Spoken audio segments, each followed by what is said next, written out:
talking of? Pre-show shimmy. Pre-show shimmy. Yeah. Say that important. fast. Nope.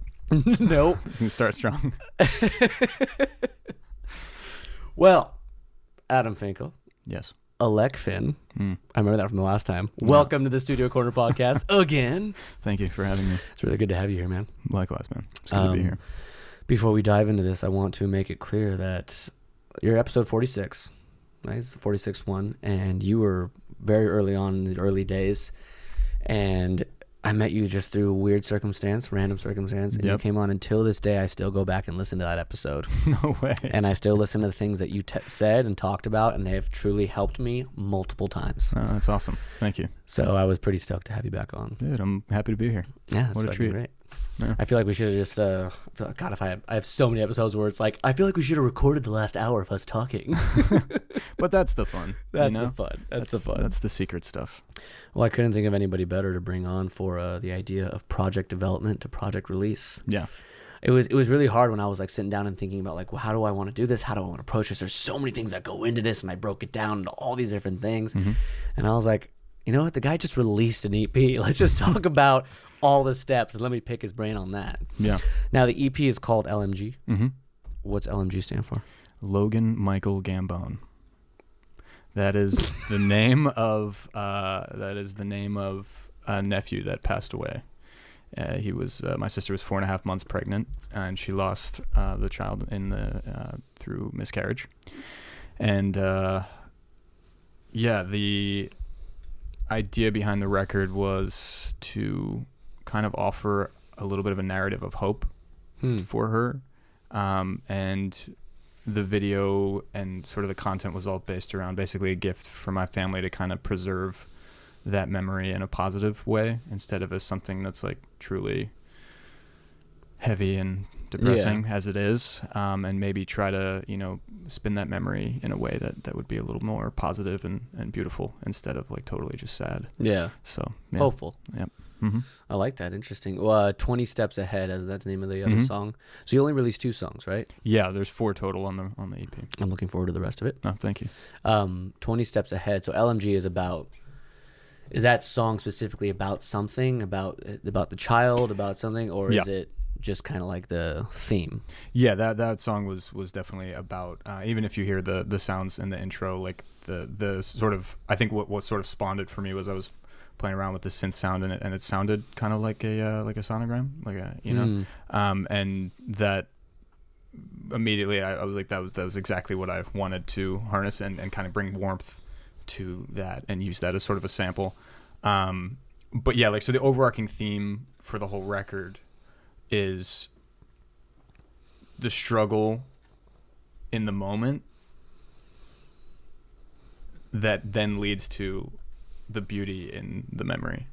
Like, how do you find, like what it takes to be able to look back at trauma and look back at heavy things that happen in life and crazy experiences you've had, and then like now cherish those memories and be like, man, that's amazing. That is amazing. Yeah.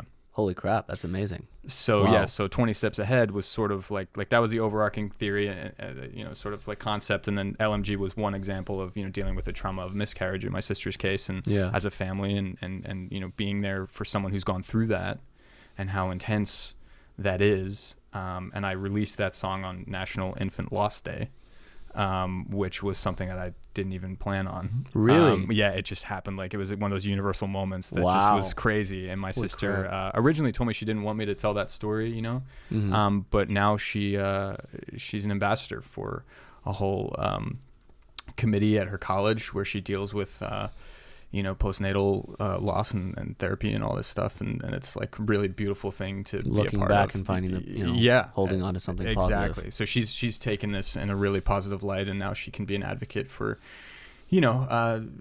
people that go through postpartum and people that go through all this stuff, and no one talks about it. No one knows how to talk to people who've gone through it. And I learned a lot from her and her strength and her ability to go through. So that song was very much about how to take that situation and know that for me the visual was that he did have a life, and that there's a beautiful spiritual journey that happened for that being, even though we don't see it, even though we didn't get to see it. Yeah, just because it wasn't with us. It happened. Yeah. And 20 Steps Ahead is sort of the next installation, which is my struggle with always needing to be 20 steps ahead to feel really comfortable. It's very safe to be future plans all the time.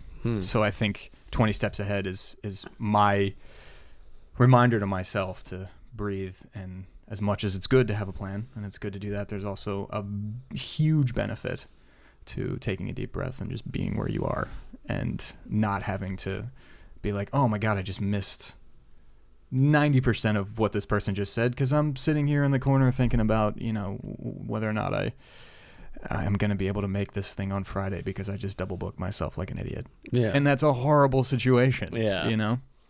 So, yeah. Well, that's deep.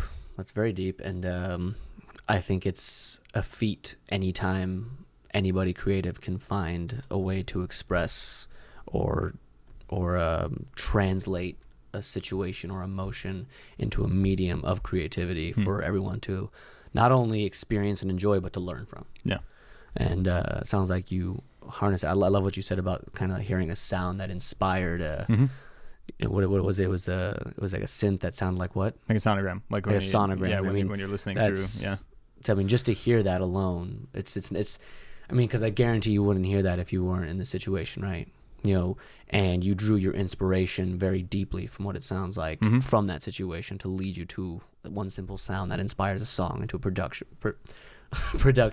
to a huge thing. Yeah. And I think that's a feat any day that someone can go through those steps, which with the idea of a project, like anybody, if they're sitting down and do something creative, like it has to start from there. Right. It has to start from inspiration. Like walking down the street, see something you like, someone says something new, you go through a situation, no matter what it is, it has to start from an inspiration. Yeah. Or an idea, one and the same, I think. So for you, that was very specific for your project. In general, outside of this project, outside of just any project for you, for anyone, for you, do you have a way of classifying what inspiration is?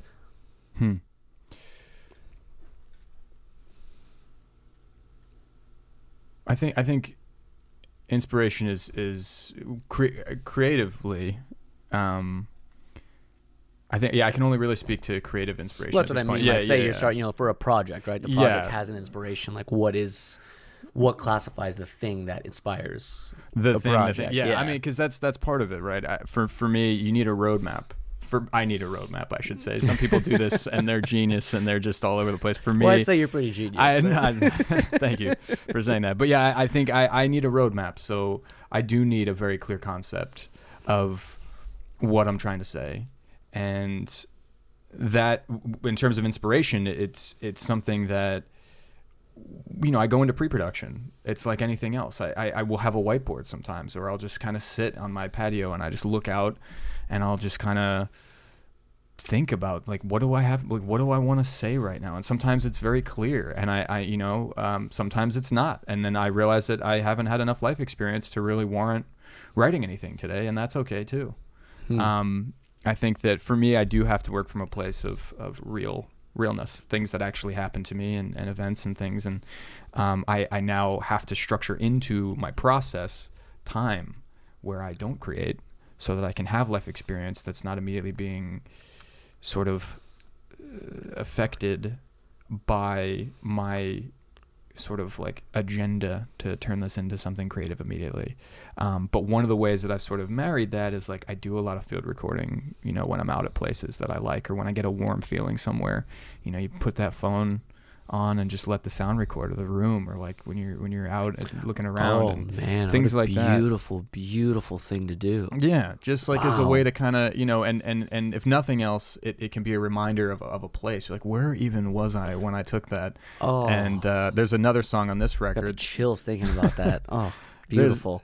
So I think that the inspiration, for each song is different, but the overall theme was inspired from a moment where I took a deep breath and said, like, what's important to me right now in this moment where I'm deciding to make a record?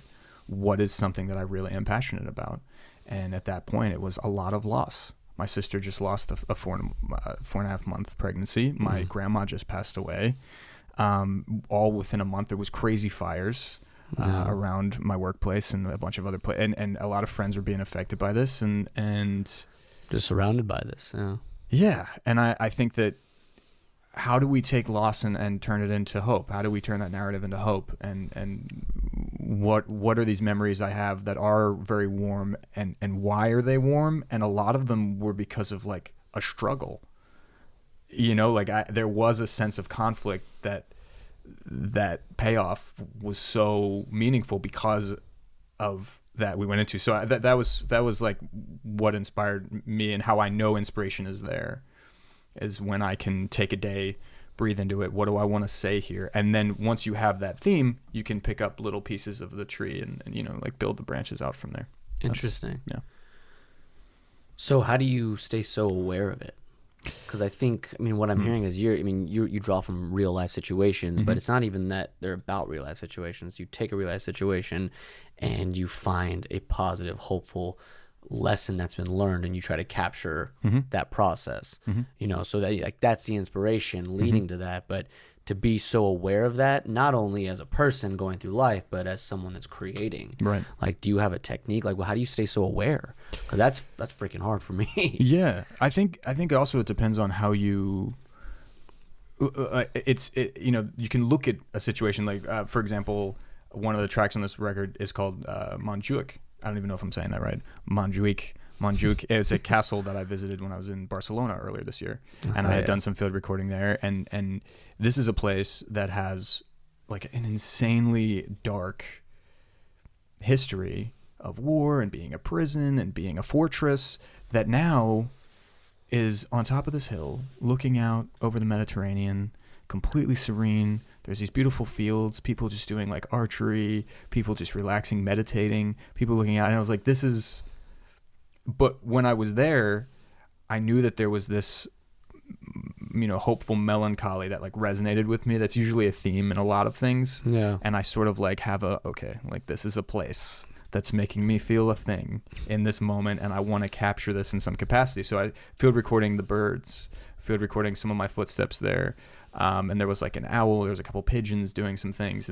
And I remember when I went to record that track, I just let those sounds play, and then, you know, started finding synth sounds that reminded you almost that there was, where there's tension, there's just a constant like darkness that's somehow being turned into warmth. Like it's this strange, serene place that's like eerily peaceful. It's such a oxymoron, but yeah, I think it is. But I could also write a totally different song about that experience from a different perspective if my overarching concept wasn't there. And another, you know, for me, I think part of what made I was able to spin, like the other track on here is called Wangshan, which was a mountain I climbed when I was in China. And again, there was 6 hours in the pouring rain. And this is a place that's like really gnarly. It's all stone steps, and you get up there, and I'm just like drenched from head to toe, like just like through the poncho did nothing. You know, the socks are filthy, like your feet are 1,000,000 pounds. And I got up to this summit, and the summit was called Stone Monkey Gazing Over a Sea of Clouds. I have no idea what this means. I finally get to the top. I look over, and there's this little rock that looks just like a stone monkey that's staring out into this mist-covered, just endless landscape of mountains with mist all over it. And I forgot about everything else that was happening. I'm no longer wet. I'm no longer here. And I just like, there's a video of me there. I couldn't find it, but I know it's on one of my drives somewhere, where I was like breathing, and it was like one of those like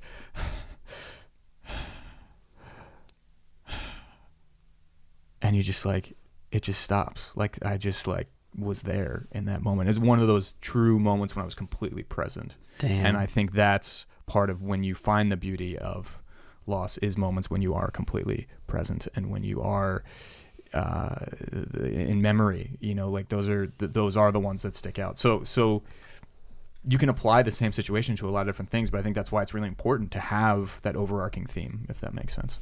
Yeah, absolutely. I mean, the inspiration, the beginning of it, what led you there. Yeah.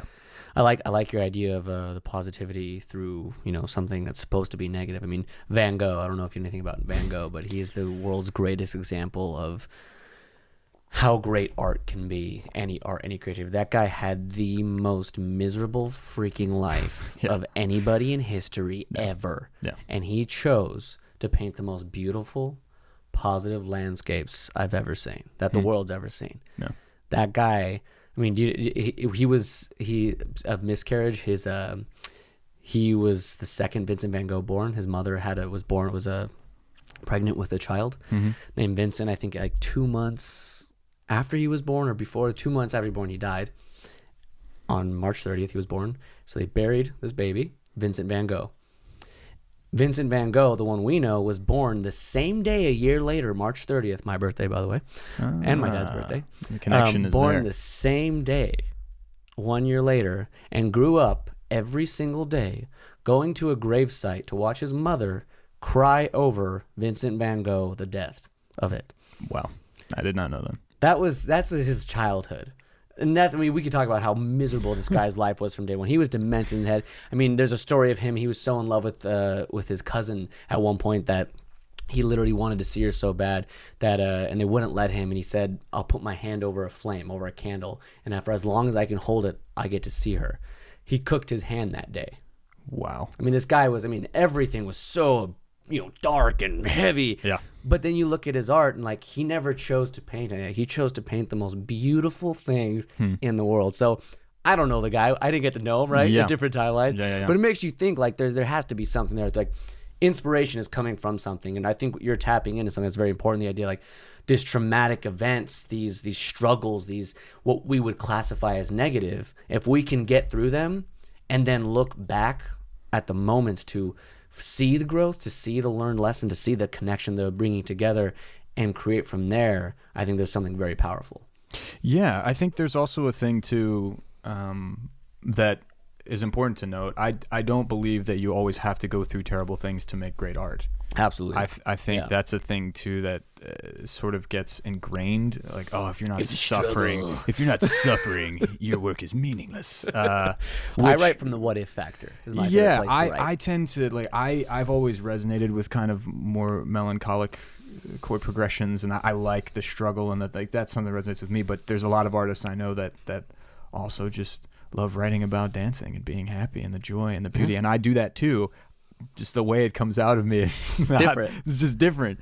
And I think knowing yourself enough to know that that is a complete construct that has worked for many people, but that is not the only way to do it either, is important to note. Well, I'll tell you, that's why I brought the Van Gogh thing. It's a perfect example. It's he could have been miserable and paint horrible things, but right. I mean, he just wanted to paint beautiful things. Mm-hmm. You create from what you choose to create from, right? It's brilliant. It's I really, really, really dig what that whole idea of looking back and finding the memory to be positive. Mm-hmm. That's a difficult thing to do, and I think that's an important thing to do. Never even thought about that. That's awesome. Yeah. So we take the inspiration. Yep. We're getting dive in now. For me, I'm a guitar player, so it's very easy to say, "Hey, I'm going to write a song, or I'm going to play a riff, write a chord progression." You're a music producer, so you deal with a lot more sounds. Artists have different types of canvases. They can paint on wood, they can paint on canvas, they can draw on paper, oil. I mean, there's so many different mediums out there. Choosing your medium to hone in this inspiration, right, is a huge step that I think is brushed over very quickly, because we immediately classify ourselves, right? Like for me, I'm a guitar player. I pick up, I write a song. What if maybe I wanted to play piano? What if maybe I wanted to sketch something? I think honing in the medium of your of the expression from the inspiration is very important. So for you, that's why I really like this sonogram thing. Like you heard this, and the medium wasn't necessarily like, oh, I need like a fat bass, right? Right. The sound. It's the sound that inspired this, like the sound that caught your attention, that said, "Hey, I can best express this inspiration through this sound." So it's like conceptualizing it. Mm-hmm. Well, I think also the important note of my process, both when I work as an artist or as a producer, is the narrative that you build around the concept. But before that's part of the pre-production for me, is obviously there's a song about this, but the next question is, how do you tell that story? So if this is a song about finding, turning a narrative, I keep saying, oh yeah, it was trying to make a narrative of hope, but what is that actual narrative? Yeah. And the narrative is, it starts as a very tender, intimate moment where, you have, it's like warm our hands around you, and that's very obvious. Like, you can put that in a lot of ways. And I knew that it was going to be in a room where it's a heavy moment in a hospital room. So I found sounds that fit that immediately. I knew that that's where we are. And then we go from a hospital room to a beautiful place. And I follow that arc, a heavenly, just like spiritually fulfilling, colorful place. And that was the narrative I was telling. So I find it a lot easier when I talk about a roadmap. So we've created our overarching concept of the full record. And now we found a concept of this song. And now I need to make a narrative around that concept. And you can do a concept album as well. Yeah. Where you then have a narrative of all the songs that build that. Yeah. Like, you can go, Inception level with this. Inception. Yeah. But I think that, if you can paint a visual narrative of your concept for a song to the T, and I always use the example of, if you're going to a party and the song is about being at a party, where are you when you start? Are you on your way to the party? Are you excited about going to the party? Are you really just like indifferent about going? Is there a bunch of people with you? Party are drunk? you there? Are you by yourself? Like, what is going on? Give me that. Because then choices that are being made are going to flow directly through. Like, you're just cutting out all the fat at this point, because then your visual cues are going to be associated with audio cues, and you're going to know, like, is this sound making me feel like I'm this thing? Beautiful. And that, it just makes it, for me, it makes it a lot easier. And I sort of like combined a lot of other people that I had met over the years that each use different versions of that.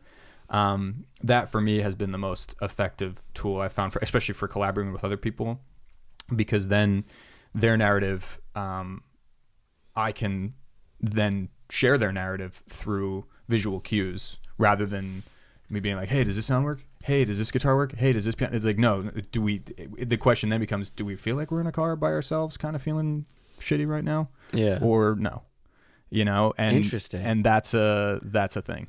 Well, I like that, because, some may disagree with me on this one, but communication is Huge. Is an interesting subject for me, because I truly believe communication is not about getting your point across, not about you saying what you need to. I think communication is you presenting what you want in a format for the person you're presenting it to understand. So that's interesting. So if you want to communicate, it means that you already know what you want to say. You already know that. You said it to yourself. But to communicate means you intend to share that with someone else, which means you want them to hear it. So therefore, if you want to yell something because you're angry, but the other person doesn't listen when you yell, then your communicating is not yelling. Communicating is understanding how someone will understand what you're trying to say and presenting it in that manner. That's really, yeah. I mean, because it's funny, because at first I'm just kind of sitting like, wait a minute. Because in music, it's such an interesting relationship between a producer and an artist. And even if you're just an artist working alone, when you're playing all the instrumentation, when you're doing everything yourself, which you know much about, there's an aspect of, we need to find a common language to even be able to get to that stage. Yeah. And I think that maybe that needs to come, building a common language definitely needs to come before communicating anything. Mm-hmm. And people most of the time just try to communicate things without having the self-awareness and knowing what it is you want to say. Yeah. So if you can equip yourself, if you can equip yourself with like a really structured narrative and visual cues and some medium that is most comfortable to you to communicate that, yeah, then whoever you're working with is going to be able to, you've just cut out a lot of fat, in my opinion. Well, I think it even applies to the music itself, because you're even talking about finding sounds that remind you of these scenes, right? Mm-hmm. You know, you're creating the music, but you're creating from an experience that you've had. Mm-hmm. Now, when I listen to this, you want me to be able to hear that, right? So instead of writing from like, oh man, I was in this room and I was in a really dark place and I was like, oh, what was I feeling? You captured the feeling of the room. Right. You didn't capture what, Adam was feeling. Right. You captured what the room was. Right. So when I listen to this, when you communicate this music to me, Mm-hmm. I'm able to be in that room, not in your head. Unless, of course, like you said, it's an album dedicated to your head. Right. Yeah. But that's a huge factor, right? Right. Like if I'm real angry and I want to play fucking raw metal and just hit the guitar, like that's one thing that's great if I wanted that. But if I'm trying to talk about like where I was when I was angry or what was going on when I was angry, Mm-hmm. maybe it wasn't necessarily aggression. Maybe I felt aggression, but maybe looking back on the memory, there was something that said, hey, I needed to get to this. Hey, it was actually about this. And that's where the music has to come from. You have to know what you're communicating. Yeah, and you need to get to the place of anger, I think, is another aspect. If this is a song about anger, you have to give me a little more. What are you angry about? How did you get to that point? What happened before? What happens after? Do you want to know what happens after? What do you want people to feel? And at the end of the day, the craziest part about all this is that no one would ever know what they're supposed to like. This is just how we freak out and we make all these things, and the reality is like that's how I've learned. That's how I've found the most response and connection to the work, and people feel it, and they may not see or know what I'm talking about, but you've put that in there, you've captured that moment, and I think people feel that. I do. Absolutely. Yeah, I think that's a thing that's like it's clear when there's intention, and when there's no intention, it's pretty obvious most of the time. Art must have intention. Yeah, I stand by that. And That's a very controversial statement in today's day and age when it comes to creative people. And I think it truly comes from just the lack of ability, lack of want, lack of, discipline to take responsibility and accountability for what you're doing. To just be able to say, I am doing it freely. It's like freedom comes from a very structured place, I think, in a lot of ways, an intention has to be there, especially with communication, especially with creative communication, Yeah. I don't have to know your exact situation, but when I listen to that song, I can feel what you meant for me to feel.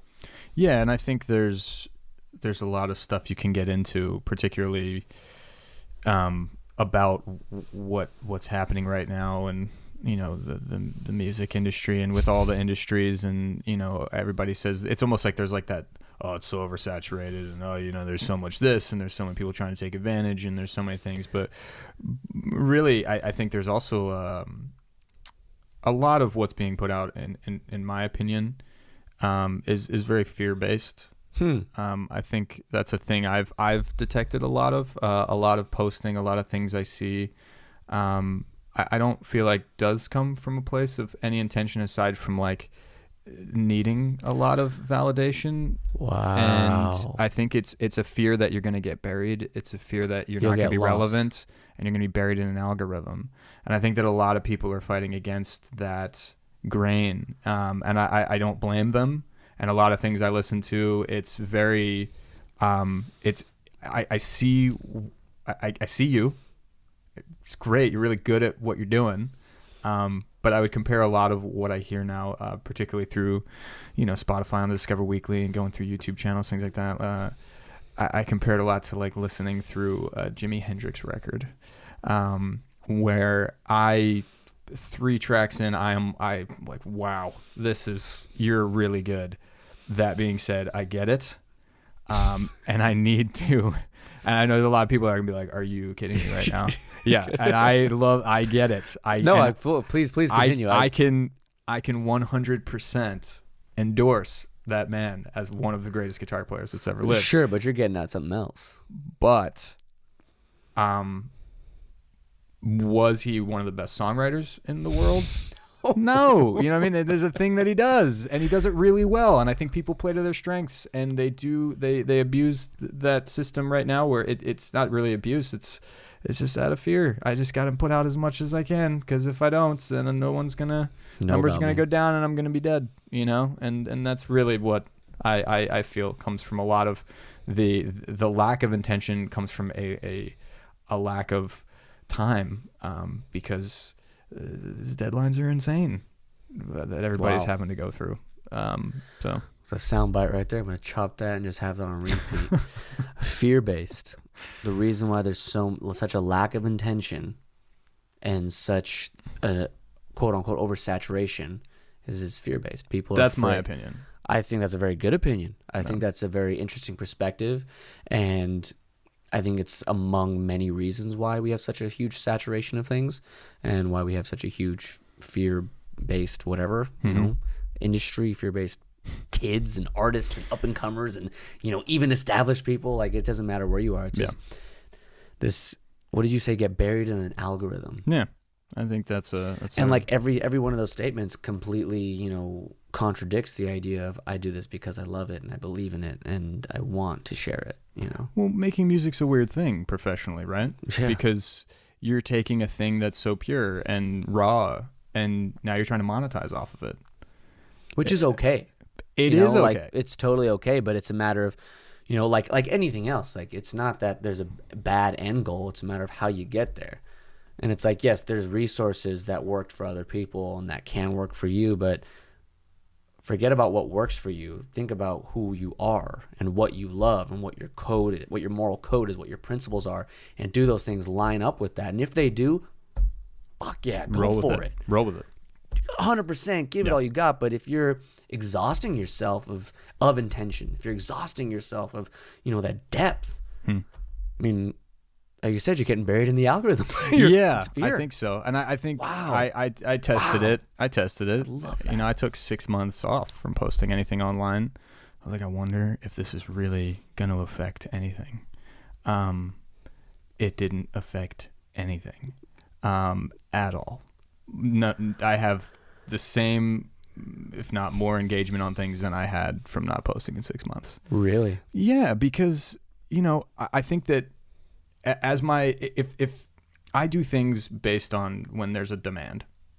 Right now, 90% of the demand comes from people just wanting to hear music that I make, which is great. You know, 10% comes from placements on TV shows, other things like that, and that's great. But that's my creative side.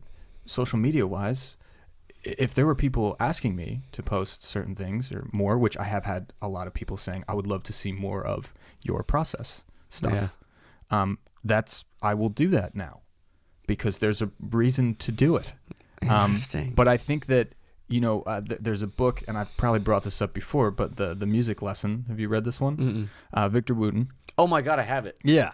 It was gifted to me. Yeah. I haven't read it yet. There is few pages in when the guy with the helmet shows up. It is one of the most. It's hilarious. You know what I mean? He's so weird in the best way, and it's cool. So badass. But one of the things that I don't want to spoil too much for you here, but he talks about technique, the man in the helmet, and he basically gets at the point because, you know, Victor's practicing all these scales and doing these scales. He's like, why? He's like, oh, because, you know, this is what the good guys do. You know, you shred. He's like, but what's the point? He's like, well, there's no purpose outside of just shredding. And so the takeaway is, you know, learn technique for the purpose of your creative output. Learning technique for the sake of learning a technique, if it's not at all contributing to your intention, is kind of just redundant and ridiculous when you kind of look like, unless it's just a personal goal. Like, I want to be able to do. Hey, I got those. Absolutely. Which is great. But I think from a songwriting, from a creative standpoint, it has no purpose unless you're enhancing what, you know, why. Yes. So I learned jazz chords because I didn't want my songs to sound bland. That's literally the only reason I learned jazz chords. That's a good reason. Yeah, and like for me, if there's a day where I write a song idea and I need to learn sweeping on guitar, I will learn freaking how to sweep. Yeah. You know, but right now, as much as it would be cool to whip out at a party, and it's very impressive. Check this out. Hey, I'm gonna sweep the hell out of this thing. You know, it's not on my radar at this point. But I think social media is all about techniques as well, and I think there's a lot of techniques that have no purpose that are being utilized a lot for me, where I've had those moments where I'm like, yeah, maybe I should be one of those guys that does that thing. But then I have to learn a whole new technique that no one's asking me to do to try and see if anyone responds positively to it and wants to share that thing. So I have more engagement from other people who aren't currently the people that actually care. You know what I mean? Applause on that it's one. kind of ridiculous, But but a slow clap this right is here. this is what you do when you sit in a cabin all day. Like you think of, and I was like, I just don't want to. I don't want to spend time learning techniques for things that are never really going to apply or being requested or asked. Like there's no need for me to do them. Your when there intention is a drives demand, you. when there's a demand for live shows, I'll do live shows. Yeah. There's no demand for it right now. Me running out to downtown and setting up this ridiculous like setup that I have, and I love the show that my friends and I created. It's great. I'm so amped on it. But we all kind of like agreed, let's just breathe into this. Like when there's a demand for it, when there's actual gigs worth our time and there's enough engagement or whatever, to like really warrant it. Because I do like playing live, but the show that I have is very demanding, and It's got to be worth it. It's got to be worth our time. And it's not even about financial. It's about having the right venue who is like, Oh, I hey, you understand, get a yeah. sound check. You have space to breathe in between. Like, it's just, that's the standard. big If I thing. can't do it in that way, I don't really see the value in it. It's just at that point, I don't feel a need to like go show off anything at this point. Well, because it's a difference. Like if you needed to perform and performing was the end goal, you'd put together a small show Correct. to go perform. Correct. But you're about sharing what you have. Right. So if the performance itself doesn't deliver for what you have, that's not worth it. So again, it's about, I think Intention, it's about supply and demand at this point. That's how I operate as an artist. But as a person, supply and demand of your own life. Yeah. Don't look at supply and demand of the quote unquote music industry. No. The Instagram algorithm, Right. the hashtags and Right. this and that. Right. I hashtag the crap out of things because I want people to see it.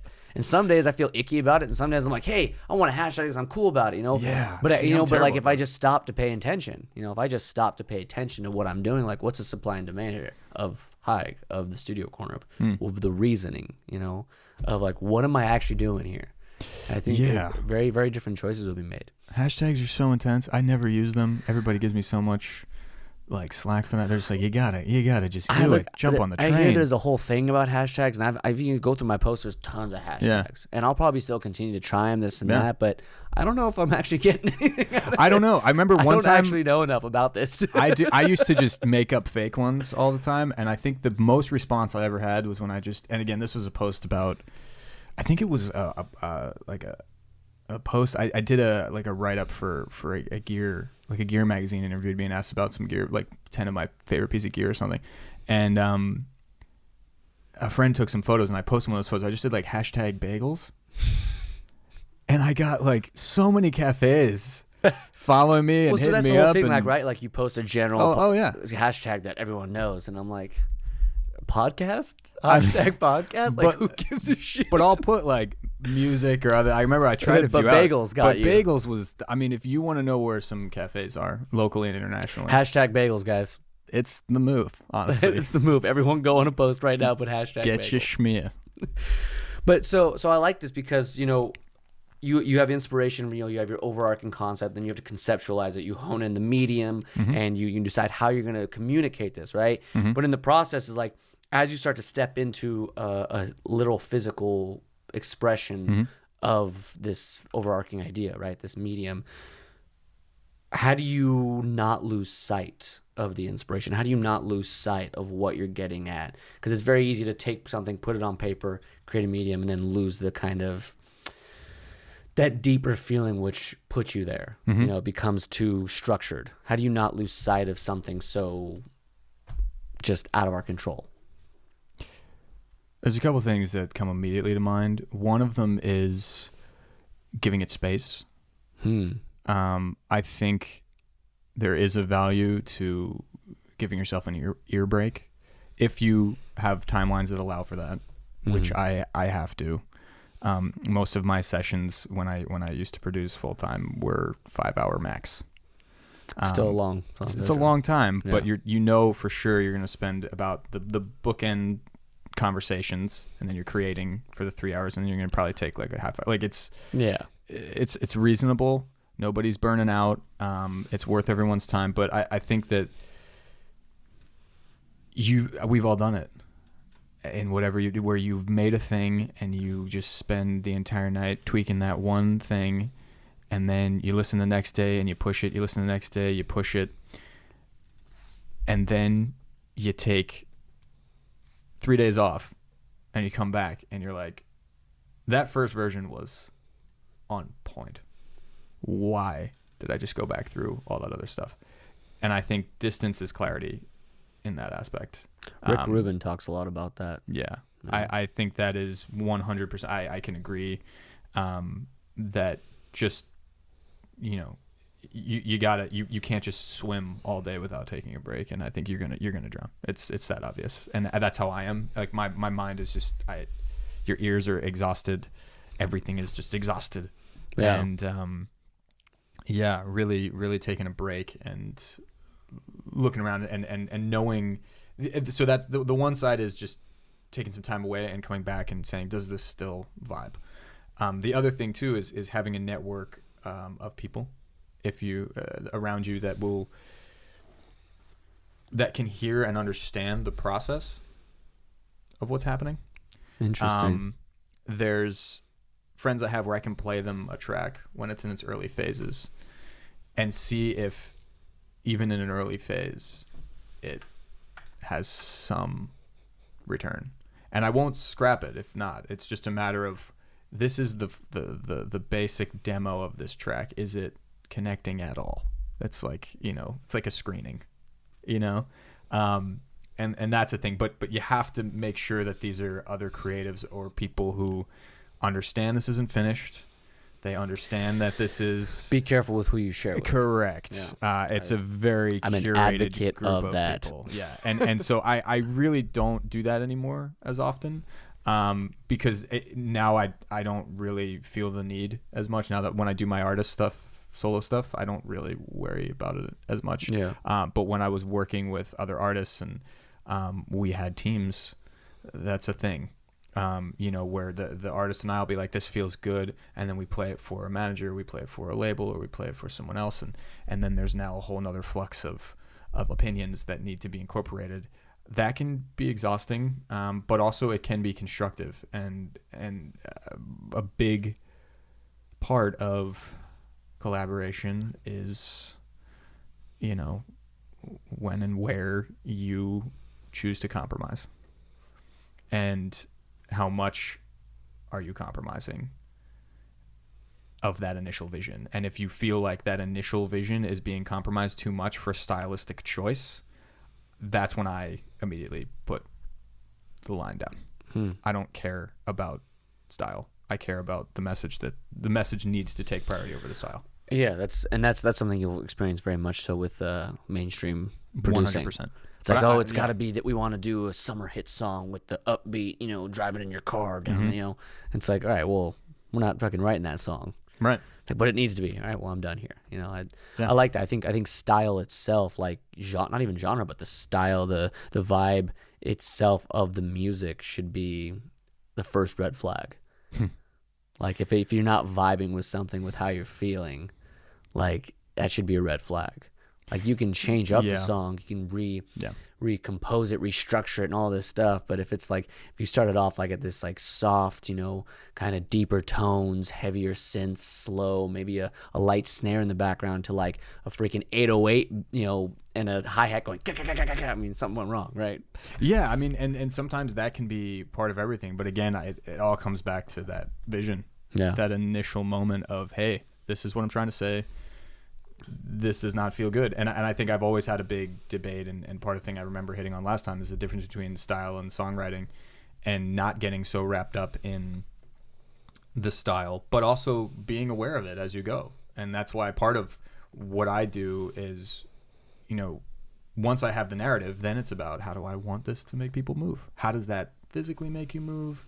How do we, you know, get tones that also feel emotionally like we're moving in that direction? And it's that marriage. I think that's what style is for me, is sort of finding the marriage between the rhythmic elements and everything else. Because I really believe that beat dictates genre most of the time.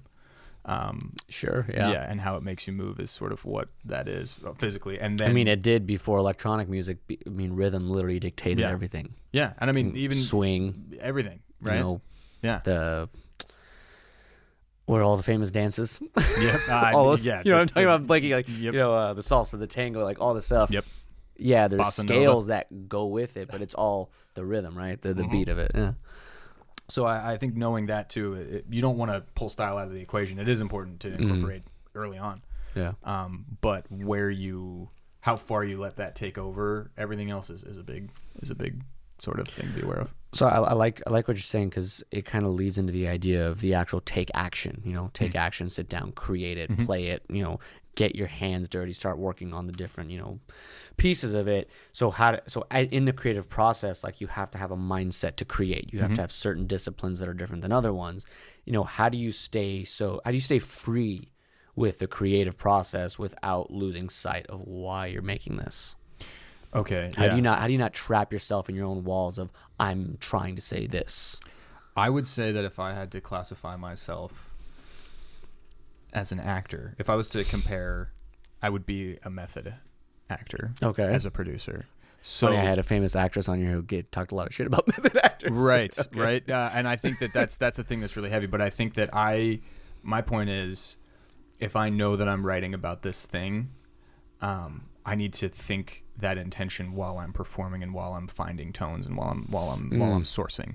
And I think a current record that I'm working on is all about patience, for example, and the different aspects of things in my life that are very challenging to be patient for, and the idea of time and relativity in that sense. And there's something to be said for when I'm, particularly with a couple of these tracks, the way that I use time and patience to create rhythms, for example. I'm embodying the thing that I'm trying to convey.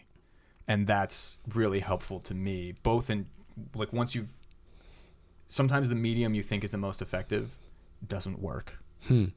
So what do you do when the thing that's most effective just doesn't sound right? For me, I'm very lucky that I play a lot of different instruments enough. I've learned them all enough to get my ideas out and use them as a source of stylistic inspiration.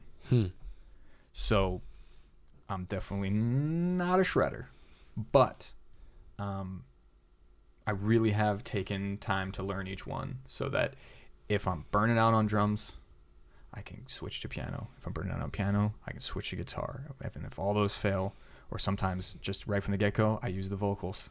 Vocals are the move. Yeah. Let's get some choral vibes going.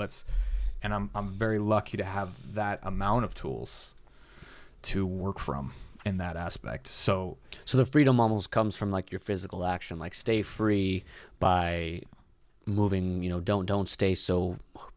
Don't get stuck on one sound.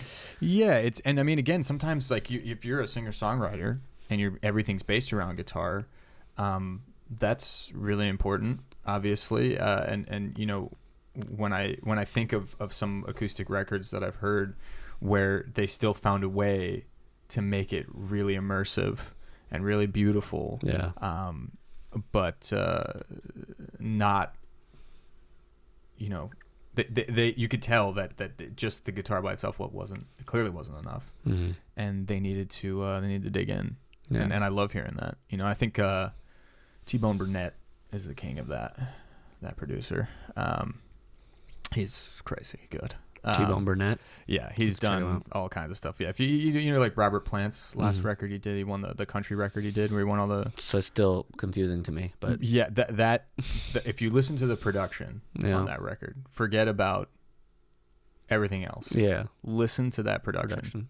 Just close your eyes and just think about intention, and listen to every one of those songs, and tell me how well that was done. Oh man, I'm excited. Yeah, that's those are moments where you're like, okay, we've achieved things. Wow. And I think Nigel Godric's another example of someone. He produced all Radiohead's records. Oh wow. He's produced Paul McCartney. he's produced like a ton of records goodness. with people that are really and you can hear like he has a little bit of a stamp, but also he has a way of creating these atmospheres that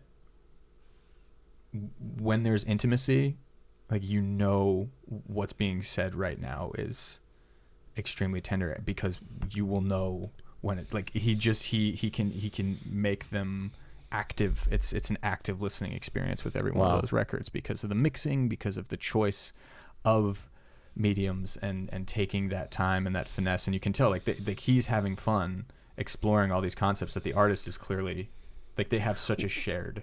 Well, that's the thing, though. It's like, in order to do that, you have to stay in such a free state of mind to just explore.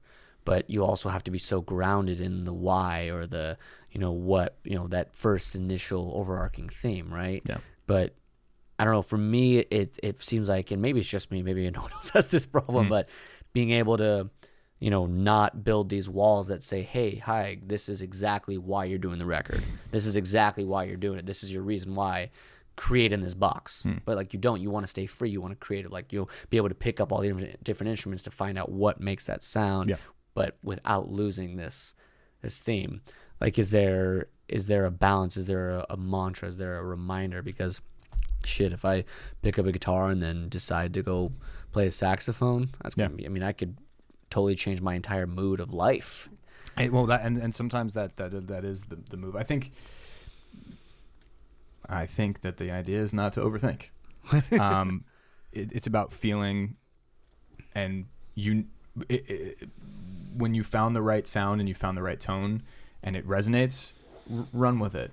I think the idea that the danger of going and kind of like what took me a while to rein in is like, yeah, you do have all these options all the time, and so you're never really satisfied with, like, you always feel like there's something better you could be doing. Yeah. Which is a huge problem. I think that's what you're getting at. Well, yeah. So it's like, the idea of drafts, like, you have the first draft, the second draft, and you keep going. And it's like, how do you know, or how do you feel properly about the right one, not the perfect one, but the right one. Yeah. And even then, how do you not hold on too tight to a certain one, because discouragement comes in both, because discouragement is going to be, at this point in the process of creating a project, the actual creation, deciding what's good enough is one of the most discouraging factors, because our brain's like, hey, no, that was the right one. Oh, it's not good enough. Keep making, but you could make it bigger. But what if you make it bigger? It's not going to say this. But if you do this, all these drafts, all this overthinking, like you're saying, fighting through this discouragement, don't let that get in your way, but also keeping it open-ended and not holding on too tight to things. For me, the answer, you need a timeline. You need a timeline. Okay. I think time is the secret there, because if you have open-ended timeline, it's never going to happen. You're never going to get it.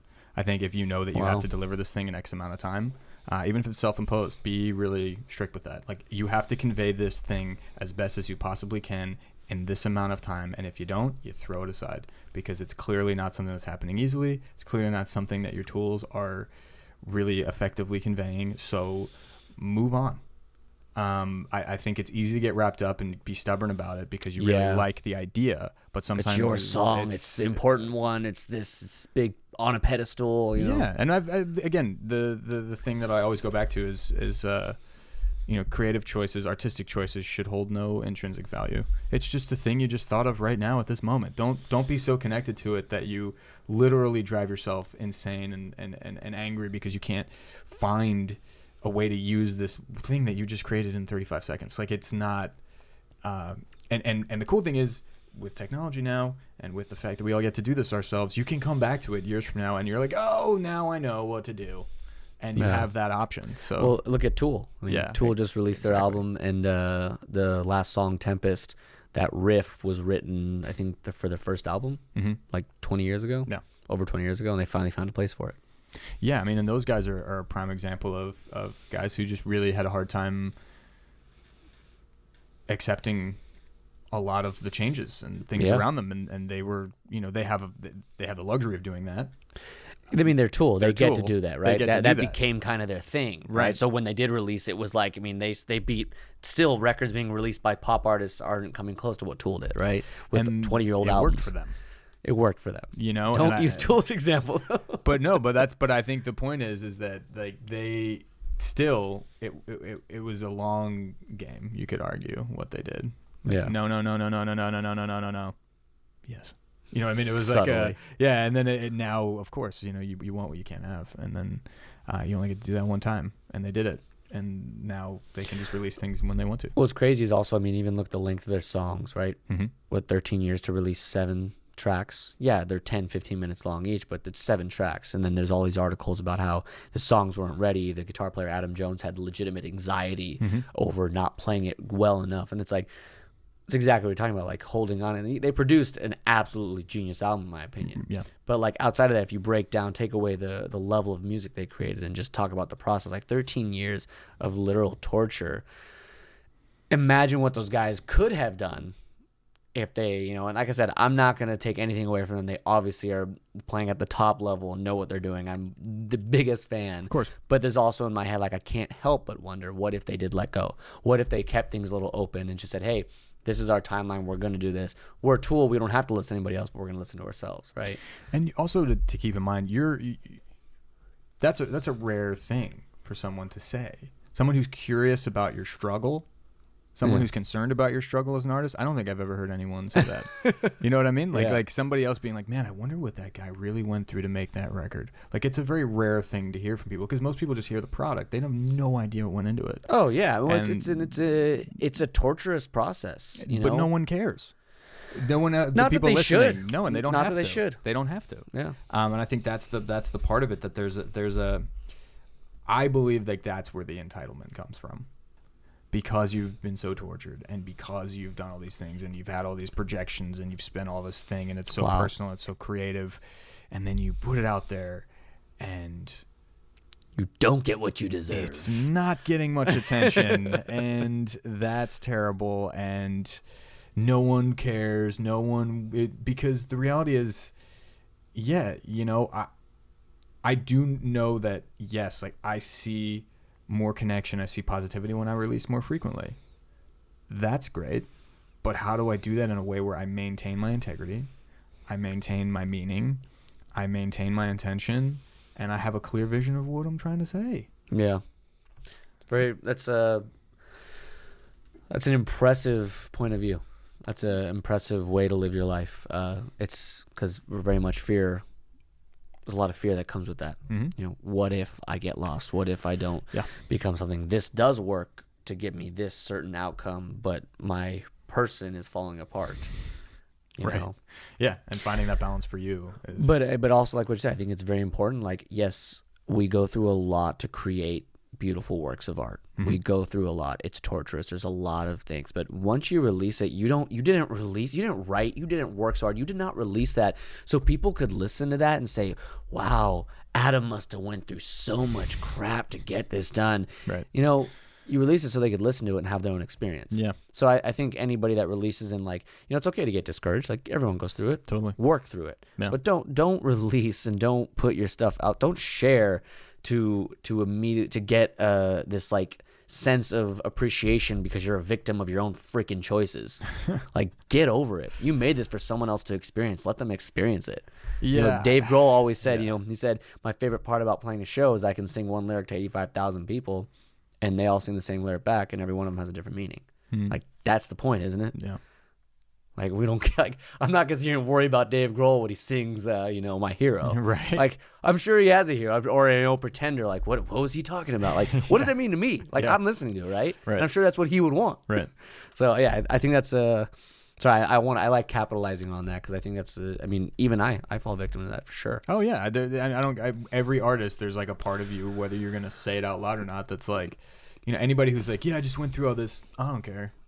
Of course you care. You're connected to it. You want to see it connect with people. You want people to validate this thing and validate you and your struggles as a human being. That's what it's all about. That is what the connection is. Yeah. Like, I've been through this and you're going through something and this helps us both. Like, that's the best. That's the greatest thing ever. That's amazing. And that really is the one of the most beautiful aspects of doing it for me. I love that. Yeah. So when you stepped in the studio to you know, creating is done. Now it's time to record this, right? So like, obviously you have to turn that side off. Like, not necessarily turn it off, but you have to be able to, capture them, as Quincy Jones said, capture the moment, not not the perfect take. But you still have to do it right. Yeah. You have to capture it. Now you have actual timelines. You have to set these timelines. Like the work ethic totally changes, the mindset totally changes, the disciplines totally change. Yeah. So what is the almost like the switch or the knob that you turn? Like what are the specific things that need to change mentally, emotionally? I mean, maybe it's not that they need to change. Maybe it's just remembering your original inspiration and getting to work. Because that's a huge step. Put that right next to each other, right? Create, get to this wonderful place, and then track it, right? And then basically bury it into the ground. You never want to hear it again because you've done it so much, right? I mean, I make most of what I do is live sampled electronic music, so it's kind of a cheat. It's a cheat. You're recording as you create, kind of. Well. Yeah, and also I only need to get it right for like 4 bars, and then I can loop it, right? Yeah. So that's part of it. But I do a lot of stuff where I perform from start to finish, bass lines and vocal lines and things like that. Obviously, But yeah, a lot of it is sample based because I love the feel of that, and it resonates with me. Yeah. So yeah, I think that's where it's. The main thing the reason I went back to doing solo work full time is because of connection, right? And being connected to every aspect of the process, and at the end of the day, the product at the end being purely expression that's my expression is something that I really never gave myself an opportunity to do full time. Wow. And I really want to explore that for a while and really not allow myself to deviate too far and go off and take on a bunch of other projects that are safe. Which is so easy to do. Which is, and it's cool. And trust me, it's not out of that, but I've set myself up in a situation where I do have the ability to do that now. And I'm seeing great growth and I'm seeing all that stuff. But the point is each aspect of it is fun, but also sets up different challenges. And with the actual recording phase, I'm recording myself most of the time, but now I've begun to delegate certain portions of it. For example, live drum recording, and even just samples recording like snares and hi-hats. I go to another studio now because I've learned that the time I spend just being an artist and not being an engineer and a producer, it's 3 different hats you're wearing at the same time when you're home recording that most people don't really think about. Yeah. Because you're producing, you're making sure it's the best performance, and you're making sure that vision is coming truth. And you're also making sure that the recording levels are perfectly set. And you're also performing it at the same time. Oh my God, yes, I know. It's gnarly, right? Yes. And so figuring out when you can delegate those things, oh man, what a treat. And I think having fallbacks, for example, running, I use a synth where I record audio from it and the MIDI. So in the event where there's a missed note, but everything else about the performance is perfect, I can run that through the same thing and it'll come back, but this time it'll be perfect because I can just move that one note. Wow. So having a workflow set up that makes room for errors while still maintaining the feel and the sort of warmth of that initial raw performance is really important. I think. So recording the actual part of the, make this project, we get to the recording, the most important thing is setting yourself up for execution in the most comfortable manner. Yeah, and this isn't the same as if I was producing for other people, which I can get into. But if you're doing this alone, most people are doing it alone. If you're sitting in a room by yourself, you have to remember that you are wearing a lot of hats simultaneously. And if there's a way you can change your workflow and your signal flow and your signal chains to allow you to work more freely without stressing about perfection, man, that's a big deal. So I found a setup that allows me to do that for what I do. And the live drumming was the biggest stress because I can't do that and watch the meters and all that. And you know what? The investment I spend to just do that outside, yes, of course. Yeah. Of course, Worth I will it. do that, and Yeah. I'm going to do it this weekend, and I can't wait. Yeah. And it's going to be amazing. I have the tracks lined up, and I'm ready to go in, and they're raw, and I don't know exactly what's going to come out. With a lot of them, I have rough ideas. I know the intentions. Yeah. But the recording, I do have somebody who's going to be working on console and just there to watch everything and set it all up, and that's, I think in the recording, like, definitely don't be afraid to invest in stress-free efficiency, because I think there's like a lot of things that people say, like, the best investments you can make are ones that are in time. Was something I remember reading somewhere, and it was perfect because it's so true. There's little things, for example, I don't have a washer and dryer where I live, right? I don't have access to one on the property. Yeah. So I could go spend $5 and go sit in a laundromat. Or I could invest an extra $10, $20 every couple of weeks and have somebody do fluff and fold. It's not a laziness. If there was one in my house, of course I'd be doing it there. Yeah. My point is, like, and this is a very bougie example, but I literally I've saved myself 4 hours on my days off to go do things that I really want to be doing. I don't think that's bougie at all. I think that's just smart. And I think that it's like one of those. I find hacks like that all the time. And I am privileged. I'm in a position where I do live well within my means. And well, you're a successful producer. You've made great music. You've lived enough life as a producer, as a musical person, to sit down and share this incredible stuff. So yeah, I think that there's an aspect to me where like when I find opportunities to invest in more time for myself without feeling like there's an integrity knockoff, I will. And I think this is one of those examples where, the time I'm going to spend editing and bouncing out and organizing, somebody else, like, I will happily pay somebody else to do that. And then when I go in, I'm just an artist. And that's the thing that gets lost in home recording. Oh man, I'm very happy you're saying this. Yeah, you forget to be an artist. You're just so focused on the style and the sound and the performance, and you're so focused on being a producer and an artist and an engineer. The process is no longer enjoyable, and it becomes stressful because and that's why for me it was stressful, because I realized I'm 3 people at the same time. This is a nightmare. Absolutely. I don't want to be that guy. And I've been lucky to work on projects where I was just a producer. Somebody else is running everything, and I get to just make sure the performances are there, and I can listen to every detail and not have to watch meters. Yeah. That's like, just because producers are that, they're there to maintain that narrative. Yeah. Wow. And that shared vision.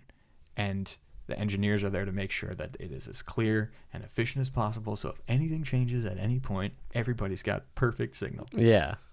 And they also are massive ears for things that you might have missed. Hey, there's actually a thing here. It's like they're your second in command. Engineers are like legendary. Just another level. They're like right there with the most integral, like, and producers are there, and the engineer and producer, like, they are, if producer's right there, and that's sort of the main, like, that's your first mate. Like, this dude is this person. Without that person, yeah. And I mean, there's been, and it's amazing. Like, I've worked with so many different male and female engineers who are just like, they're so uniquely brilliant. Yeah. And it's a treat. It really is. Like, just they bring so much. It's like having another talented musician another artist in the room. That and it's again, it's one of those things that gets sort of pushed away. And I do my own mixing, which I probably should not.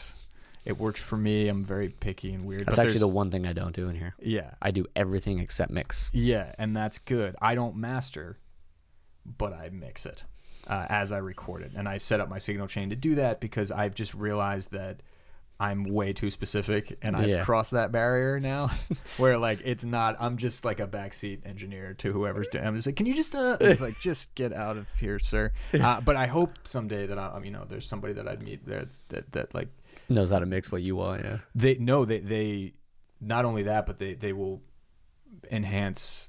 Like with my own solo stuff. I've had engineers that mix. They're way like so far ahead of where I'm at. But I think with my solo, I'm just so specific. I funny. feel you. Yeah. So yeah, that's reining it in here. Reining it all in here. This is all good information. Yeah. It's all about, like, I wanted to talk about projects start to finish. And this is, I think people will underestimate the recording side of things because they're too busy worried about perfecting and work ethic. That's fair. Yeah. Because the recording is like, yes, you can't just mess up all the time. Sure. Right.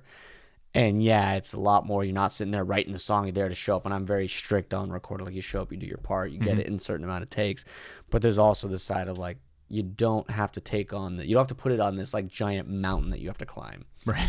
Like, I get it. Like, I do everything on my own. It's freaking hard. It's really hard. I mean, the most difficult part of it is being able to set up the session, get the levels right, screen share on my laptop, go into the back room, put my laptop on a music stand, have 6 mics around me, play an acoustic part with emotion, quietness, and sensitivity, start to finish.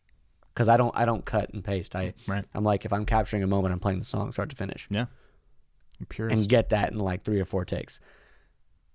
The amount of roles you have to play in just that process alone, and then go back and be the judge, like, I've been playing for 20 years. I approve of that. No, it's your own music. Like, it's incredibly difficult. So I think, yes, there's a giant mountain we look at to climb, but I think what you're talking about is you don't have to do it if it's really taking that kind of toll. Well, I think there's I don't have an engineer that works with me directly until I do a consult.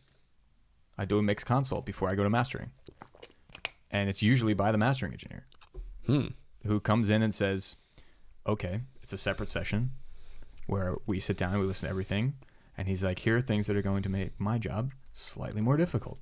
If there's a way you can iron those out, or there's a way we can go in and fix those here before the post, that would be amazing. Yeah. So that aspect is great if you have that kind of relationship where you can, and I'm always happy to compensate for that, of course, obviously, because it's invaluable. This person who's now going to make it perfect, like, what are the things that if you were going to just master, if I sent this to you right now, you'd be like, and I remember this record it was the first time where I did a console mix, and he turned around, he's like, I got nothing. And I was like, whoa. You're like, yes. I mean, because it's like definitely more than anything else, mixing has always been the most challenging thing. And the reason it was different was because instead of investing in a lot of other things, for example, PR, all those things in the past, I put that into the same amount of money I put into a signal chain, and I upgraded everything big time. New mics, new pre's, everything set up, and it cut my post-production. I am doing things in a third of the amount of time because I don't spend any time mixing anymore. My dad always tells me, he's like, I'm not rich enough to buy cheap things. And the whole point is like, I love that. He's like, if you buy something that's cheap and not money wise cheap, but something that's not good, like not good quality, is like, it will break down, it will stop working, it will not deliver the best product, and eventually you will have to upgrade it, and then you'll have to upgrade that, then you'll have to upgrade that. Yeah, you gotta do your research. You gotta do your research out there.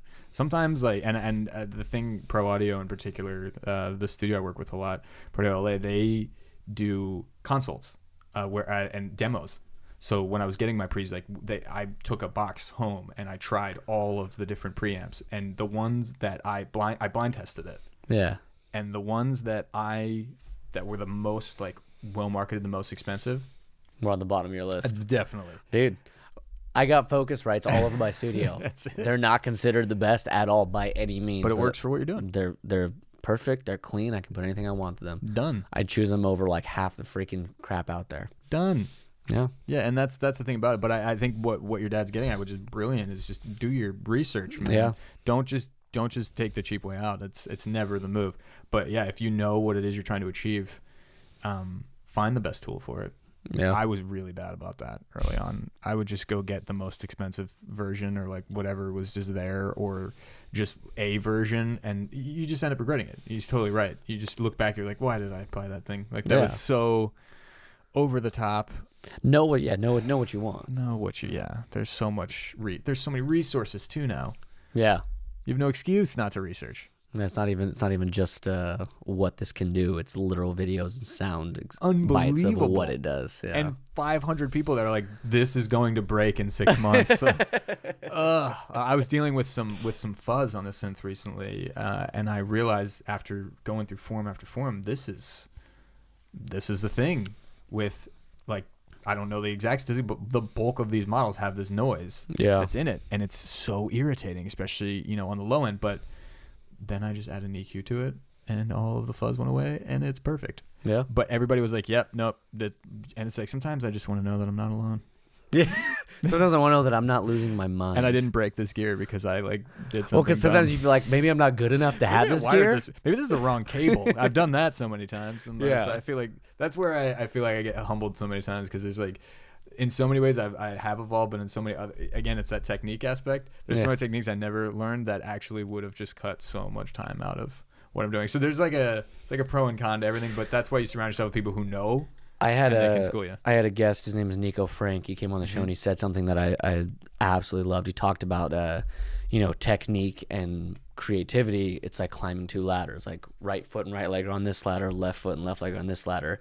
And if this is creativity and this is technique, like, you take a creative, until you need to get your technique back up. And it's awesome. Like you have to climb up with both hands and both legs. I love that. He obviously said it much more eloquently, but I love that example, because like that's totally right. Yeah.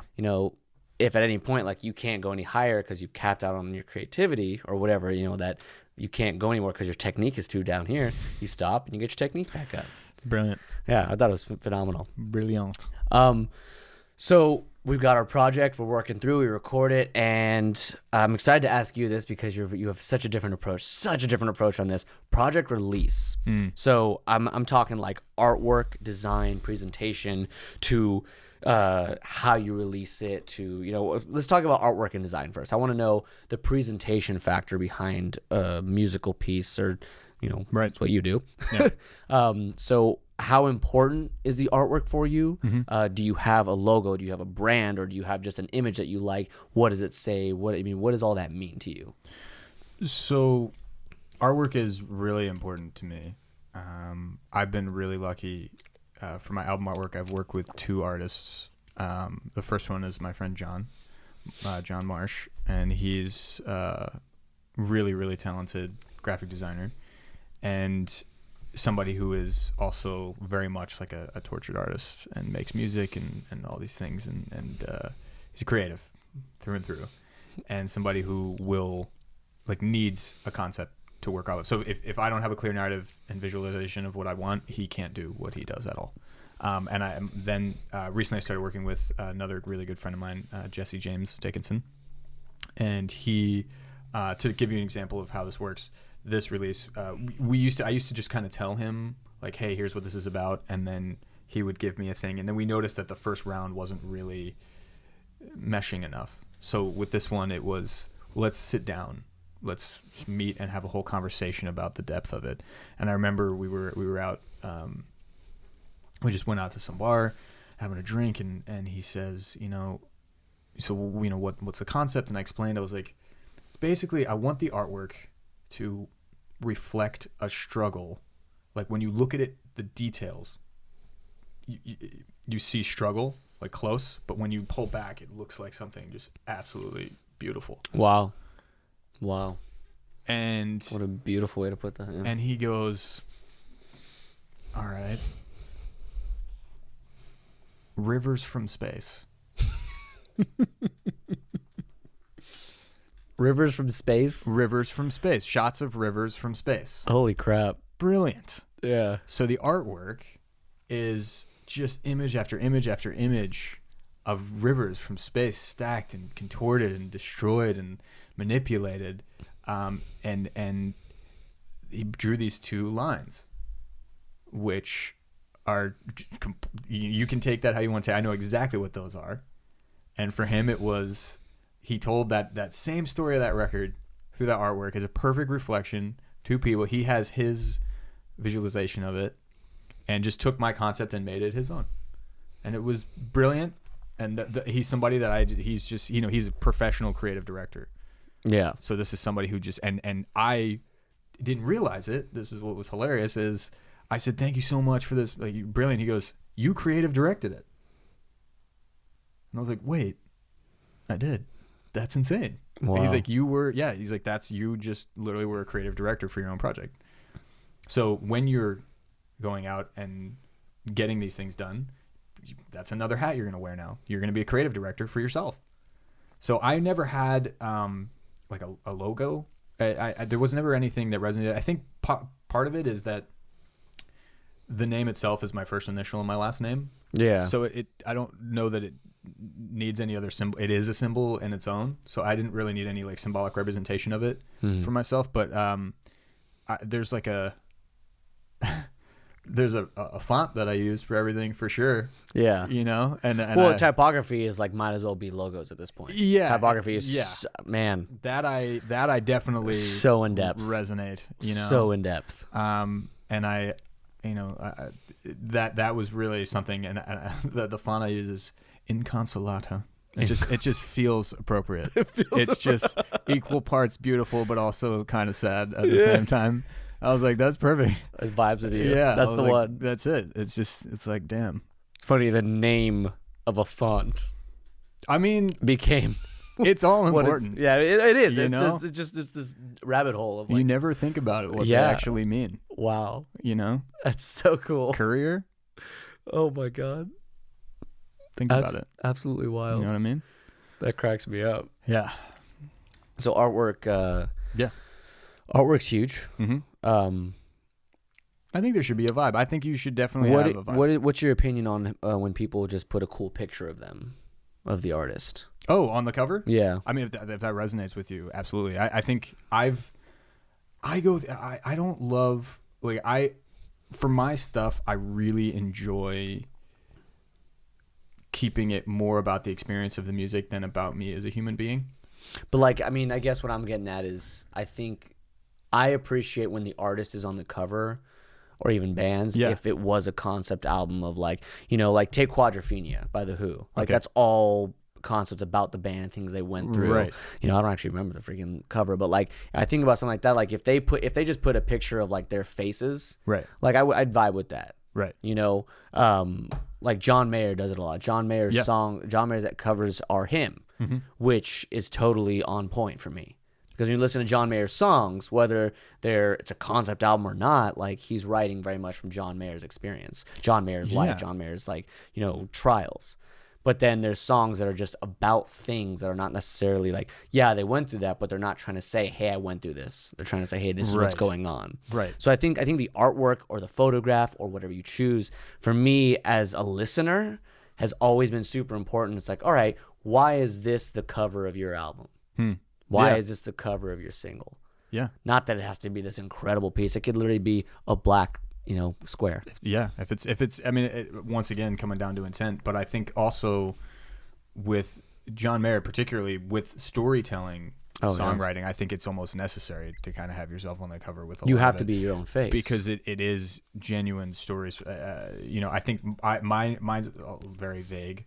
My lyrics are very vague, which it's, for me, I love that because I think there's more. I know exactly what I'm saying, but I like that there's a lot of meaning that can be taken from it in different aspects and can be applied to a lot. I like keeping it a little bit general, but on some songs it is very specific. But as a whole, like my concepts are based around more theories than about me, which invites different artwork. Of course. And I think it's about like overall concepts and experiences rather than being about like actual like me. I'm not writing a song about me going to a cafe. Yeah, but I think that's the difference of what I do and the genre I work in, and I think a lot of the artists I work with, they do need to be on the covers, and the ones that where we went that other direction, a lot of the fans they weren't like that, but it was like, what, like, where are you? I want to see your face. Like a lot of people are there to they want that connection. Yeah. Speaking of that Tool, I saw them the other day. Yeah. How's that? Maynard doesn't come into the light at all. The entire show. Yeah. Which I thought was funny because like I kind of want to see you, Maynard. Yeah. Anyway, but no, I like that. I think that's something very, very, very important to pay attention to because that is nothing worse than listening to like something great and then you look at the artwork like, huh? Like that doesn't work. That doesn't reflect it at all. And like you don't have to be an art critic to figure that out. Like we're people, we vibe with everything that's created in front of us. Like, everything we feel. So I like it. I like it. I like that. Rivers from Space. That's pretty cool. Yeah, that was a fun story for sure. That's deep. It's like, wow, that guy completely nailed it very quickly. Like it was insane. So now you got your package deal. You got your recordings. You got them in order. You got the package. So when you go to release, you made the choice to release an EP, but you're releasing it single by single. I'm doing 2 singles and then the rest will come out together. So what's the intent behind the releasing? Like why? Like what's the intent to releasing a single to an EP to an album? Like what's for you? I mean, just in general, because you've had enough experience in the industry to understand that whole idea of releasing a single to an EP or an album. This and I mean, or at least for your personal experience, why go that route? Why not just release 10 songs? So. Yeah, I think a lot of it just comes from honoring the work you put in. I think that is the way of sort of no one else cares about the struggle, but at least you can spend time giving a couple songs at least a focus and give people time to digest that and then digest a little bit more and then listen to how they blend together. I like bodies of work because I am someone that really loves sort of capturing this meaningful concept in my life at this time. This is like a snapshot of where I was. Yeah. So this, 4, 5, 6 songs maybe is like 6 songs is like my cap for like an EP. There might be a day where I do an album, a full length, but I feel like EPs are like just enough to where it's still an experience without me feeling pressure or feeling a need to like throw in a bunch of filler stuff. Yeah. I think if I had a massive back catalog or if I was working with other producers or if I was collaborating with a ton of people, album would be a completely different situation. But my own psyche, do best when I work in EPs. It's a happy medium between being efficient with time, having realistic schedules, being able to convey ideas that feel really cohesive and feel like they work together, but also not burning out, trying to make 15 songs that all fit this thing either. Well, because the people, I think it's a huge thing that we struggle with is, when we release music or, even take an artist, a whole series of paintings, a collection, we feel the need like, oh, how do I go about sharing this? Like, do I release one single as a teaser to get you ready for it? Because that's the other thing to do, But I like though your perspective on it, like let them absorb that and then absorb something more and then get to look at it as a whole, And I guess what you're saying is it doesn't matter if it's single, EP, or album. It matters if it's efficient timeline for you, and if you have the catalog and the ability to produce that in order to capture what you're trying to capture. Yeah, and also, I mean, the other argument to be made, which is completely valid as well, is just, you spent so much time making this content, stretch it out. Yeah. Let it have some time to like enjoy it. Give a little bit of tension between, don't give it all away right away. And I have 40 songs and I'm like doing all unplugged of it, and I'm like, I don't know what the hell I'm doing. I used to my last EP I threw out like that. And I don't threw out's the wrong word, but I just released a bunch of music. The whole thing. It was just 5 songs in a day. There it is, everyone. Yeah. Enjoy. There was no single, there was no anything, and I think one of the things that I never focused on, that I chose to focus on this release, is a visual aspect. And so having a releasing the first single with a video was something that I really wanted to do, and it was the best, most meaningful engagement I think I've had in a long time. Like in terms of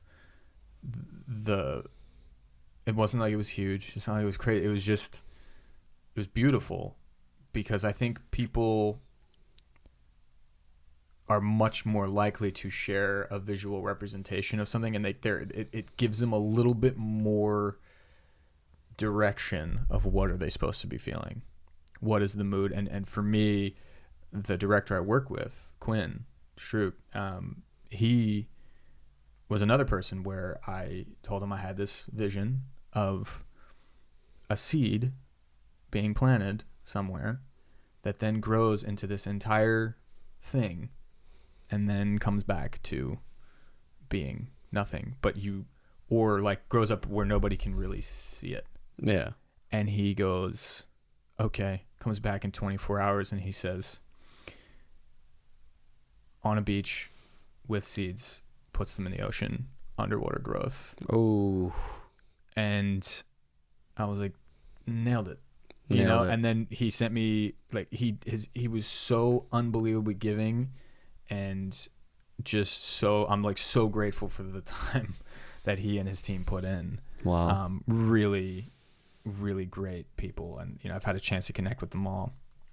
And yeah, I mean, damn, these people showed up and they had no reason to.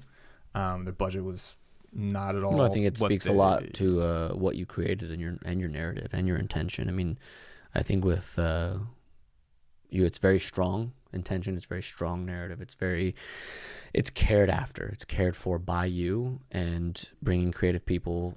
It's inevitable that they dive into it that deep. Thank you for saying that. I think that's important. I think it's something that we all need to remember, is that no one's going to want to be a part of something that we won't stand by, something that we won't, care That's for. true.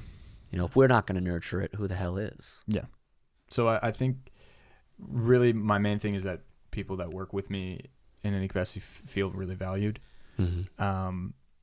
And sometimes money isn't the main motivator, but a lot of times it's very helpful. And obviously, like, he didn't even really ask for anything, but I gave him what I could. Yeah. What my budget is, because it's what was realistically like what I was. This is what I set aside for this. This is what and at the end of the day, it was like, I know it's probably less than half of what would have gone into it, but Yeah. he was so passionate about it and was so excited to be a part of it and help me realize my vision. And I can't tell you how unbelievably grateful I am to as a solo person now, to have A team like that. a team of people around me who are working with such high levels of integrity and care and discipline to make something because they just believe in its message. Yeah. That's incredible. So we had this video made, and the idea was, I'm going to put out the single with the video, and I noticed that inherently way more people share the video than just like a random hyperlink to things. You know what I mean? Like, it's just, and it's such a better move moving forward, and it's something that I do think is a worthy investment. I don't really care about the financial return of it. It's more about the fact that it's a representation of this concept that I've worked out. I like what you're getting at, because I think the final step to project development release is the content engagement itself. Right. So how you choose to approach that. Right. And I'm excited that you're here to talk about, because you're not going with the route like post a billboard on the side of the freeway, post Instagram ads and all this stuff. Like, you're releasing this music, and that, you do have a following enough for people to see it. It's grassroots. But you're more looking for the engagement to be, even if it was only 10 people that were touched by this, video, rather than 10,000 people that maybe saw 5 seconds of it. Right. Yeah, and I think that what I have found, and what works for me, it's not for everybody. I went the PR route for years, hired companies, and I had some really big success with it, and then I didn't anymore.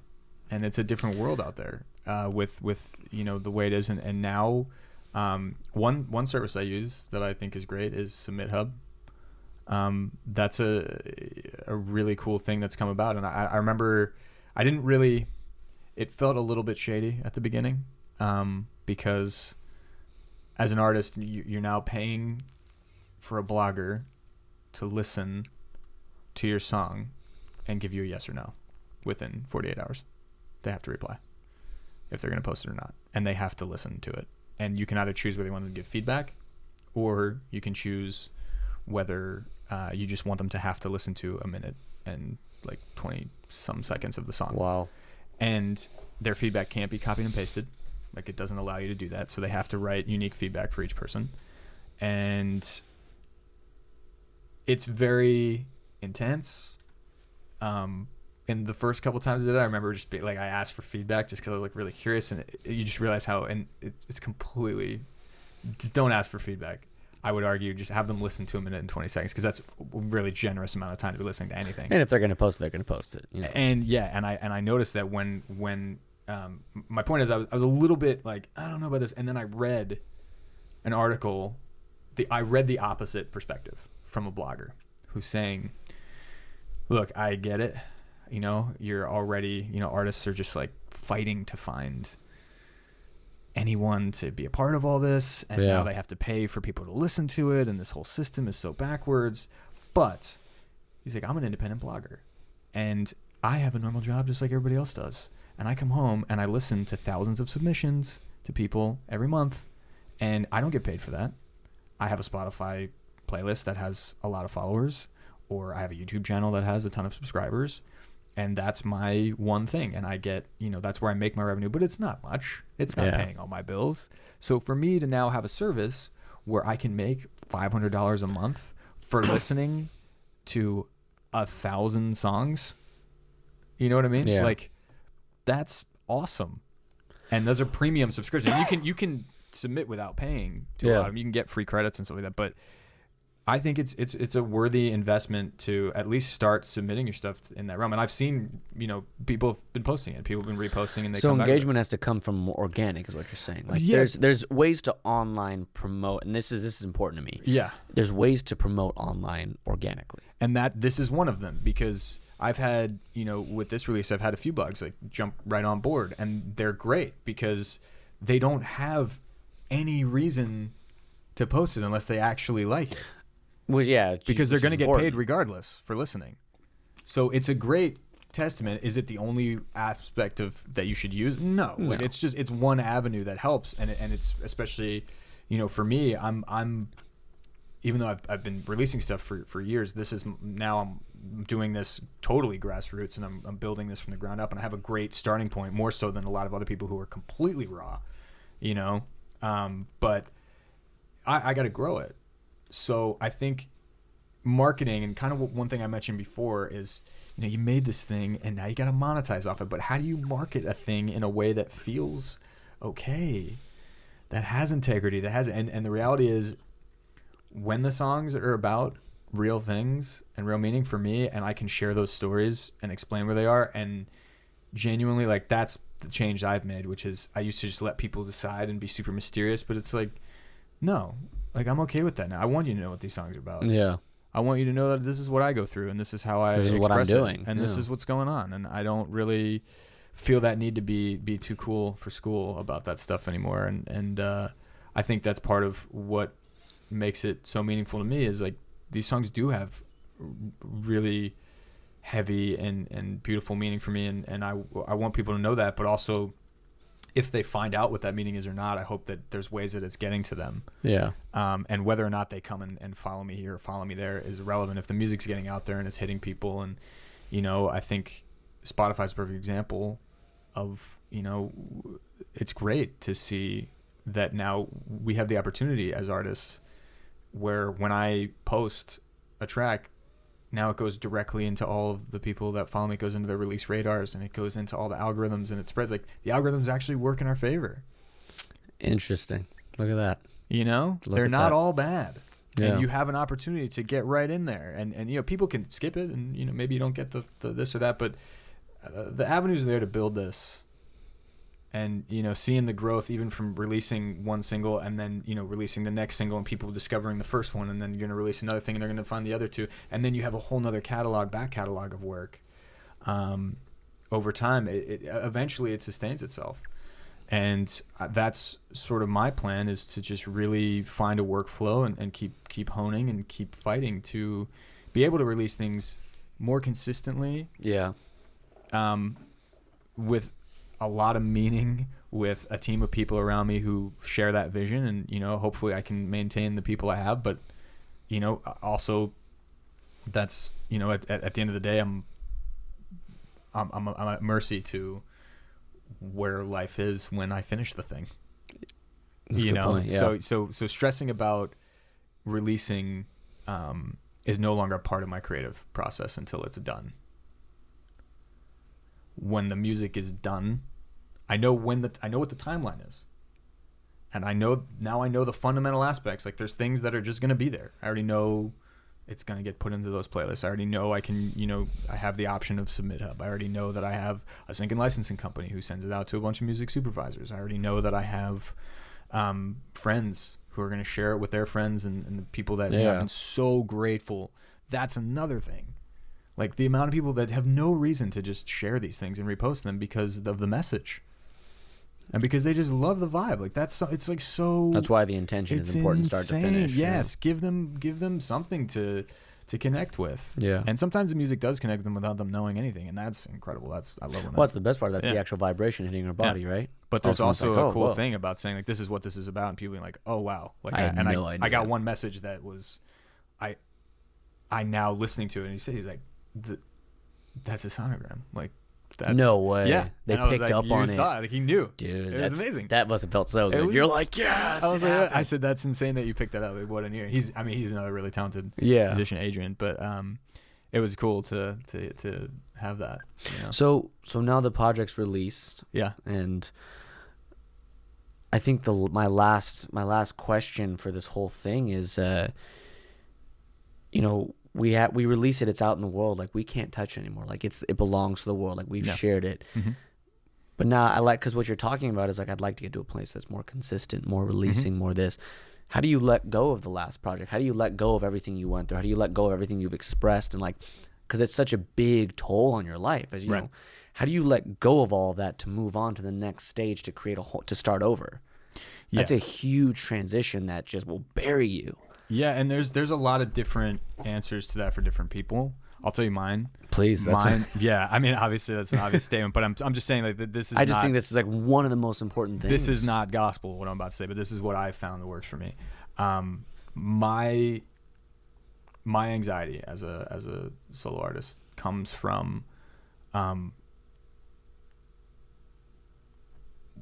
what am I going to do to top the thing that I just made? That used to be the biggest, like I've just done this thing, and this is, like, I've had such an amazing team, and all these cool things have happened, and now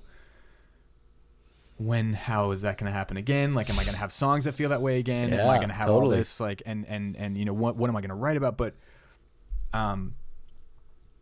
one thing that has really resonated with me now is I've found that what puts me in check is, while I'm releasing this release, I'm currently working on the next one. So my days are now split in half. So I have my mornings, which are spent answering emails, going through, checking submissions, answering things, reaching out, making sure that I'm, you know, connecting with people who want to connect and things like that. Then I take a break, go on a hike, go get some lunch, see some human beings for a second. And then I come back and I put on creative songwriter helmet, and I dig in, and I already, you know, I've already, basically by the time this release is being introduced, I am deep into the next one. Wow. Because now I've solved both issues for my anxiety, which is, what's the next thing? Like, what's the next thing? And not wanting to put too much pressure on this release to have to do anything. You kind of, like, restrict the time that you can give to this, you know. Well, it's just, there's no pressure on this release to do anything, because I already have the next one going. You Yeah. know what I mean? So whatever this is going to do, it's going to do now. I already have stuff that I'm, like, so excited about. I'm amped. I have a concept that I believe in, and it's already in the works. So I don't have to, like, stress. And maybe that should be gospel. Well, maybe this should be. This is, I mean, yeah. We want to continue to create, right? We don't want to stop the creative flow, and that's exactly what you're setting yourself up for. Well, but here's the thing. The other thing that I did differently is that I have to love the process. Yeah. And I need to do that. I need to miss the process. So taking a break in between, like, when this, so, you know, LMG is the full APO go live. I think it's like a week from, it goes live the 12th of November. It's like a week from Tuesday or something. And then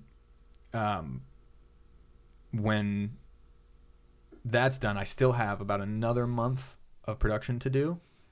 And then as soon as that record's done, I'm going to go into creative director mode. No more writing. Just getting everything organized for that release. Get videos on board, get content, get artwork in the works, all that stuff, the mastering, all that stuff needs to be dialed in. And that takes at least 2 to 3 months. And then by that time, not writing in that amount of time, you're going to want to write again. I'm going to want to write a lot. So it's not that you take a break from everything. It's that you take a break from certain jobs. Correct. It's about learning how to spread out and delegate the hats you're wearing at any given time. Because you have to wear so many of them now that you can't, you will lose.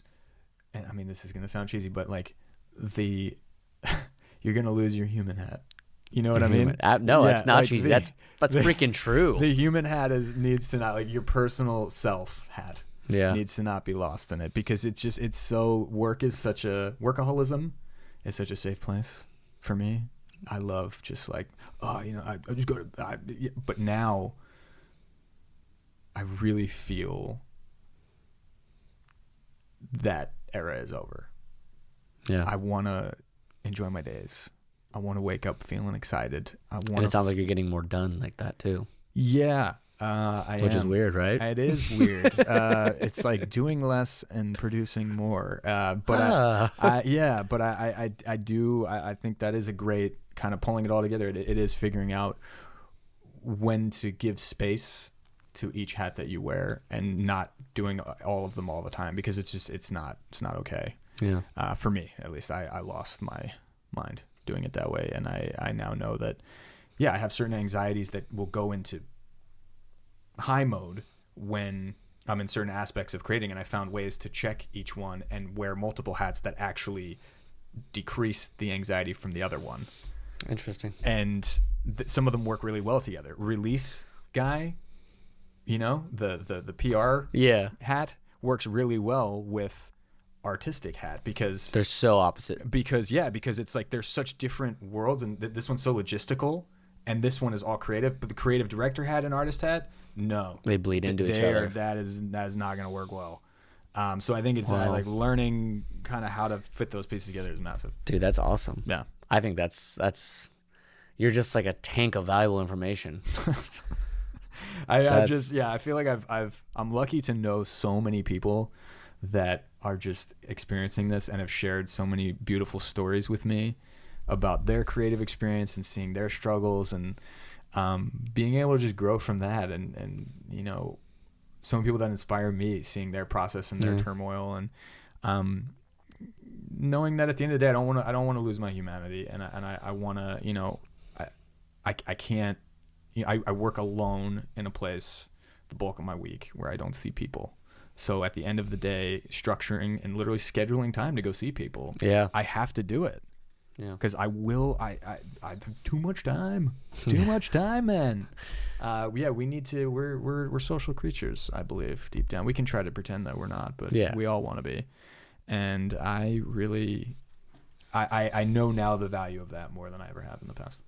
Yeah. Well, then I appreciate you coming on and doing this, because that's exactly what this is about. It's about sharing those experiences and that knowledge, and letting everyone know that we're all in this together. We are a community. Yeah. So I appreciate you having me. Well, dude, thank you so much. Any last words? This has been educational. I mean, last words would be to just continue to be kind to yourself in the process. You're not alone. And I don't mean that in the sense that there's a million people doing this and there's a massive competition. Just operate from a place of love. Do what you do with love, not from fear.